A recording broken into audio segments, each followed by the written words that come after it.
When I find myself in times of trouble, Mother Mary comes to me, speaking words of wisdom, let it be.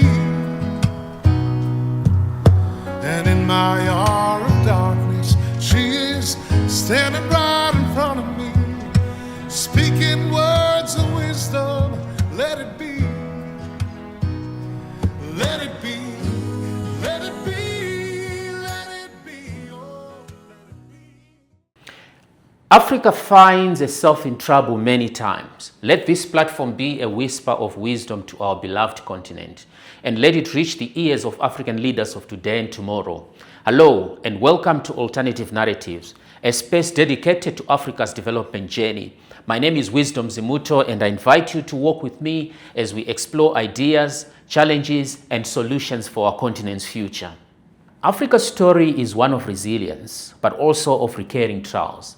From colonial plunder to modern struggles, our continent has faced storms that test its strength and unity. Yet within these trials lies the possibility of renewal, only if we choose to learn, to listen, and also to act with wisdom. Africa has a checkered history of coup d'etats. Since 1960, our continent has witnessed over 220 coup attempts, at least 100 of them successful.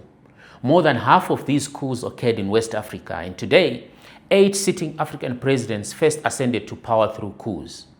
Why is Africa besieged with coups? What are the problems within our political systems that create opportunities for coups? However, governance on the continent is continuously evolving. Since 1960, there's been at least 260 regular changes of leadership. As of now, 35 out of 54 incumbent leaders came into office through electoral processes. These electoral outcomes are multiple seeds of democracy planted in many African countries.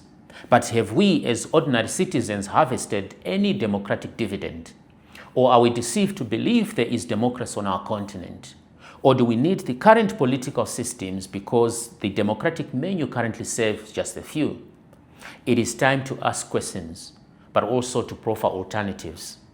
Economically, Africa's GDP is estimated at $3 trillion, and many African countries have struggled to achieve sustainable economic growth. Most of the lowest GDP per capita countries are in sub-Saharan Africa. What contributes to Africa's failure to grow its economies?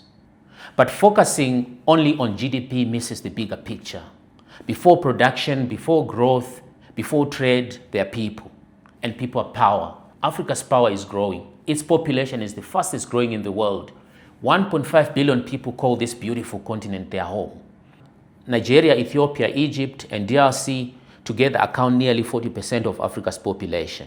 Many challenges remain pressing, to list just a few. From the times of colonial plunder to today, critical minerals like gold, diamonds, platinum, oil continue to leave our shores in raw form. And Africa remains poorly industrialized. The exportation of African slaves may have ended in the 19th century, but the exodus of critical human skills continues. Across much of Africa, living on less than $3.65 a day isn't the exception. It is a reality for hundreds of millions of Africans. Many parts of the continent experience conflict in one way or another. Therefore, the African Union's dream of silencing the guns by 2030 remains elusive. Africa contributes only 2% to global trade. Intra-African trade is constrained, with over 80% of exports leaving for other continents, exposing us to shifting global powers. Reliance on agriculture amid worsening climate conditions has left many countries facing repeated food shortages.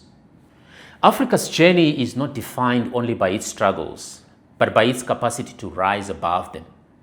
Each challenge carries within it seeds of transformation, and this platform, Alternative Narratives, is about nurturing those seeds, turning whispers of wisdom into voices of change.